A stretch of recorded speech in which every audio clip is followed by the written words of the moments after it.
আসসালামু আলাইকুম রহমতুল্লাহি ওবরকাতুহ। আমরা যারা বিভিন্ন ভিডিও কন্টেন্ট তৈরি করি, ফানি ভিডিও, মিথ্যা কিংবা কাল্পনিক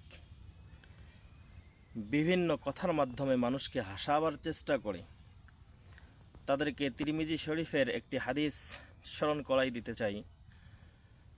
ওয়ান বাহজ ইবনে হাকিম রাদিয়াল্লাহু তাআলা আনহু ক্বালা ক্বালা রাসূলুল্লাহি সাল্লাল্লাহু আলাইহি ওয়াসাল্লাম ওয়াইলুল লিমান ইউহাদ্দিসু ফায়াকযিবু লিইউদহিকা বিহিল কওমা ওয়াইলুল্লাহু। যে ব্যক্তি মানুষকে হাসাবার উদ্দেশ্যে মিথ্যা মিশ্রিত কাল্পনিক কোনো কথা বলে, ওই ব্যক্তির জন্য ধ্বংস এবং ওই ব্যক্তির জন্য অমঙ্গল।